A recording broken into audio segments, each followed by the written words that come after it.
Hi! Welcome to village Siri cooking. ఈ ఛానల్‌ని ఆదరించిన ప్రతి ఒక్కరికి మా హృదయపూర్వక నమస్కారములు. ఇవాళ చాలా అంటే చాలా మంచి రెసిపీతో మీ ముందుకొచ్చానండి. చాలా బాగుంది. ఒక్కసారి ఈ విధంగా చేసి చూడండి.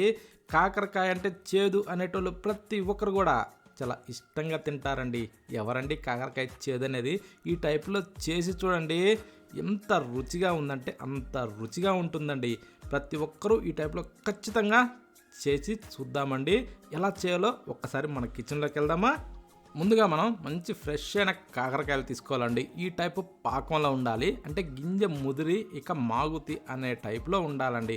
అలాంటి కాకరకాయలని తీసుకునేసి శుభ్రంగా కడిగి ఆ తర్వాత మనం ఈ టైప్లో కట్ చేసుకోవాలండి. అది ఎలా అంటే మీద ఉన్న ఈ బుడిపిల్లాంటి అలా ఎన్ని గీకే అవసరమే లేదండి. ఈ టైప్లో మనకేంటంటే మనం అంటే ఏగటానికి బాగా ఈజీగా ఉండే టైప్లో సన్నగా అంటే రూపాయి బిళ్ళ ఆ మందంలో మనం ఆ టైప్లో కట్ చేసుకోవాలండి. ఓకేనా?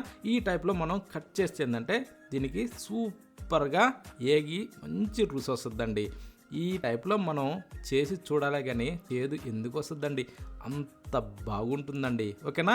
ఇప్పుడు మన పెద్దవాళ్ళు ఉంటారు, మంచి మాటలు చెప్పేవాళ్ళు మన దగ్గర ఉన్నంతకాలం ఎవరండి చెడిపోయేది? ఎవరూ చెడిపోరు. ప్రతి ఒక్కరు కూడా చాలా సంతోషంగా వాళ్ళ మాటలని హ్యాపీగా ఉంటారండి. అదేవిధంగా మనం ఈ కాకరకాయలు కూడా చేసే విధానాన్ని బట్టే రుచి కూడా చాలా బాగుంటుందండి. చేదన్న మాటే ఉండదు, అంత బాగుంటుంది. ఇప్పుడు ఈ టైప్లో కట్ చేసిన ఈ కాకరకాయలు అన్నింటినీ తీసి ఒక ప్లేట్లో అయితే వేసుకుందాం. అంటే కాయలు తీసుకునేటప్పుడు ఇలా మంచి పాకంలో ఉండేటి తీసుకోవాలండి. ఇక మాగతి అనే టైప్లో ఉండే అలాంటి దూరకాయలు తీసుకునేసి ఈ టైప్లో సన్నగా మనం కట్ చేసి రెడీ చేసి పెట్టుకోవాలి. ఇప్పుడు వీటిని పక్కన పెట్టేసి స్టవ్ మీద అయితే ఒక ప్యాన్ అయితే పెట్టుకునేసి దాంట్లో ఇప్పుడు మనం నూనె వేసుకుందామండి. అంటే దాదాపు ఒక 3 నుంచి 4 టేబుల్ స్పూన్లు అయితే ఆయిల్ వేసుకోవచ్చు. ఓకే, వేసిన తర్వాత కొంచెం వేడెక్కనిచ్చేసి ఇవి వేరుశెనగ పప్పులండి. అవి ఒక 4 టేబుల్ స్పూన్ల వరకు అయితే వేరుశెనగ పప్పులు వేసుకునేసి వీటిని కాస్త వేగనిచ్చుకోవాలి.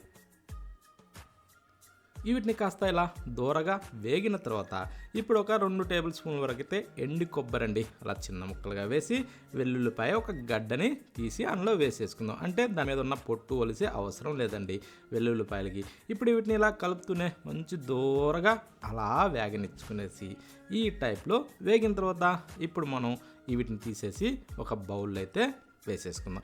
బౌల్లో కానీ ప్లేట్లో కానీ ఇవన్నీ అలా తీసి వేసిన తర్వాత కాకపోతే ఏంటంటే ఇవి సన్న మంట మీదనే వేగనిచ్చుకోవాలండి. మంట హైలో పెట్టి మాత్రం వేయించొద్దు, ఎందుకంటే లోపల వరకు ఫ్రై బాగా అవ్వవు. అందుకనేసి సన్న మంట మీద అయితే సూపర్గా లోపల వరకు ఫ్రై అవుతుంది.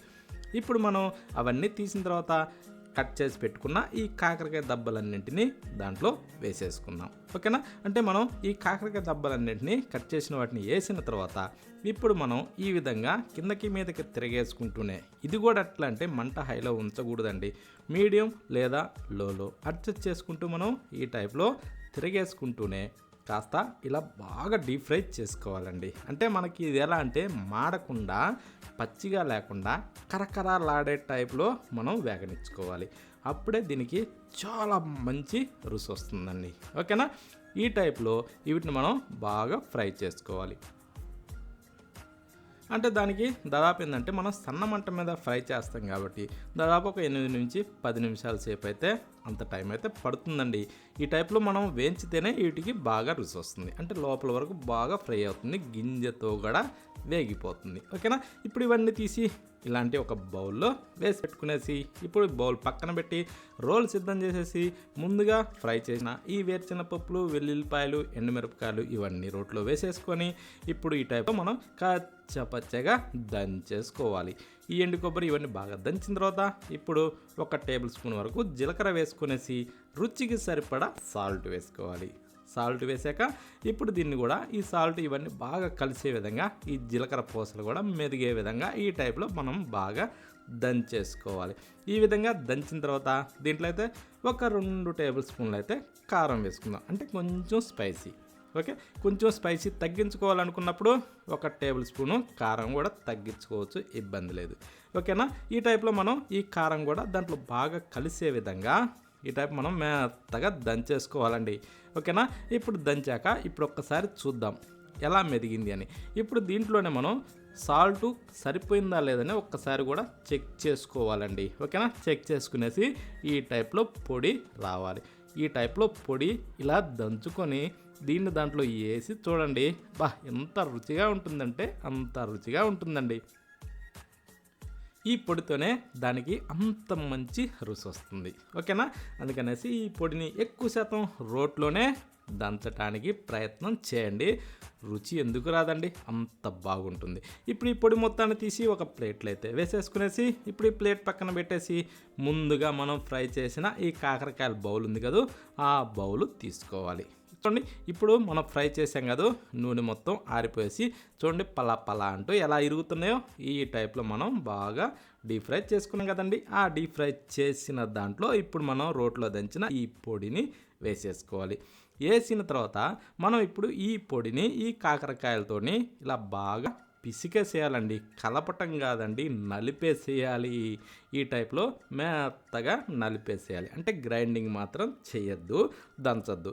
ఈ టైప్లో బాగా నలిపేస్తేనే దీనికి అంత మంచి రుచి వస్తుందండి. కానీ ఆ నలిపేటప్పుడు కూడా ఒక్కసారి వాసన చూడండి ఎంత బాగుంది. అదే వాసనతోని అదే రుచితోనే ఒక్కసారి మనం ఇంకా వేడివేడి అన్నంలోకి కానీ దేంట్లోకైనా సరే అలా తిని చూడండి ఎంత బాగుంటుంది. ఖాళీ దీంతోనే వేడివేడి అన్నంలో కడుపు నిండా అన్నం తినచ్చండి, కూరతో పనే లేకుండా. ఇంకా కూర చేసుకున్నారా, కూర చేసుకున్నప్పుడు కూడా దాని పక్కన ఇది కాస్త వేసుకునేసి కడుపు నిండా కూడా తినచ్చండి. ఇంకా స్టోర్ చేసి పెట్టుకుంటే దాదాపు ఒక 4-5 రోజుల వరకు ఎక్కడికి పోదండి, అంత బాగుంటుంది.